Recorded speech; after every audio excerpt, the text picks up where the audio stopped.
Maud Descamps décrypte l'actu pour nous. Bonjour Maud. Bonjour Thierry. C'est une nouvelle qui a fait quand même pas mal réagir, vivement réagir. On a appris ça hier. Le Japon a annoncé qu'il allait reprendre la pêche commerciale de la baleine. Alors évidemment, ça a suscité l'ire, la colère des associations de préservation des espèces animales. Alors la question, Maud, après que je vous ai dit bonjour, pourquoi est-ce que le Japon tient-il tant à pêcher les baleines alors qu'elles sont, on le sait, elles sont menacées de surpêche? Eh bien, tout simplement parce que la pêche à la baleine, c'est un pan très important de l'économie japonaise. Vu d'ici, on ne s'en rend pas forcément compte. Mais voilà, la pêche génère énormément d'argent. Il y a aussi énormément de subventions pour la pêche au Japon, 36 millions d'euros par an très exactement.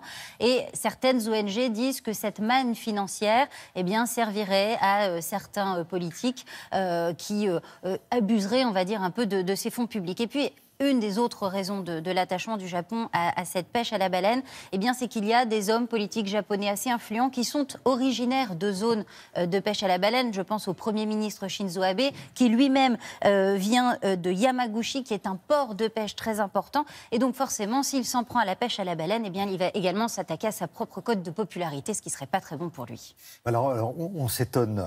Hier, c'était étonnement partout, mais finalement, le Japon, il n'a jamais vraiment arrêté de pêcher la baleine. Oui, vous avez tout à fait raison. En fait, il y a eu un moratoire en 1986 qui mettait fin à la pêche à la baleine. Sauf que dans ce moratoire, il y avait une faille qui autorisait la pêche à la baleine à des fins scientifiques. Et le Japon s'est servi de cette faille tout simplement pour continuer à pêcher, non plus à des fins commerciales, mais voilà, ça a permis de continuer à pêcher les cétacés. Alors pour avoir une petite idée, le Japon pêche combien de baleines chaque année? Alors regardez, on a les chiffres pour l'an dernier. En 2017, le Japon a pêché 596 spécimens. Je dis spécimens parce que ce sont les cétacés en général. Il y a des baleines et puis il y a aussi des dauphins, enfin voilà, toutes sortes de cétacés.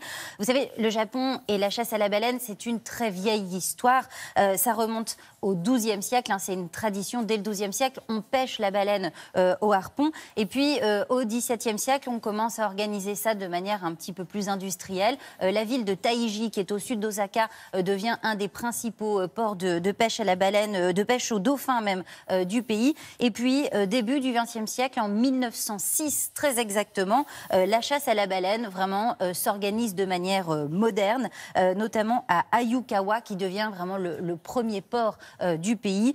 Et puis, ce qui est important, c'est que pendant la Seconde Guerre mondiale, les Japonais ont eu faim et la pêche à la baleine a permis à certains d'éviter la famine. Donc il y a aussi, vous savez, cette symbolique qui est très importante pour les Japonais. Alors maintenant, parlons de l'apogée de la chasse à la baleine. Ça va être dans les années 50. Alors voilà, exactement. Dans les années 50, à cette époque-là, vous savez, on ne se soucie pas vraiment de la surpêche, on ne se soucie pas vraiment de la réduction des populations animales, d'aucune espèce que ce soit d'ailleurs. C'est pas seulement la baleine. Et puis tout doucement, on va se rendre compte évidemment que les populations animales diminuent. Et il y a ce moratoire dont je vous parlais à l'instant, 1986. Et donc là, on a quand même drastiquement réduit les quotas de pêche pour protéger les baleines. Et la chasse à la baleine, c'est une expression qu'on emploie souvent, mais c'est vieux comme le monde. Oui, et surtout que les toutes premières traces de pêche à la baleine, ça daterait du Paléolithique. Donc autant vous dire que ça ne date pas d'hier. Alors tous les historiens ne sont pas tout à fait d'accord sur la datation, mais en tout cas, plus récemment, on a retrouvé des gravures rupestres en Corée du Sud qui datent de plusieurs millénaires avant Jésus-Christ et qui montrent de la chasse à la baleine. Et puis, encore un peu plus récemment, on a retrouvé des traces qui dateraient du XIe siècle de pêche à la baleine au Pays Basque, figurez-vous, parce qu'il n'y a pas qu'au Japon qu'on a pêché la baleine, il y a aussi au Vietnam, il y a aussi aux Caraïbes, donc un petit peu partout dans le monde. Mais aujourd'hui, évidemment, tout cela n'est plus une question de tradition, puisque, je vous le disais à l'instant, les populations de baleines se réduisent. Alors, on a eu une bonne nouvelle quand même au mois de novembre, je ne sais pas si vous aviez suivi, mais il y a une organisation qui a annoncé qu'enfin, les populations de baleines étaient à nouveau en hausse. C'était une bonne nouvelle, mais qui apparemment ne va pas durer longtemps avec cette annonce qui a été faite par le Japon hier.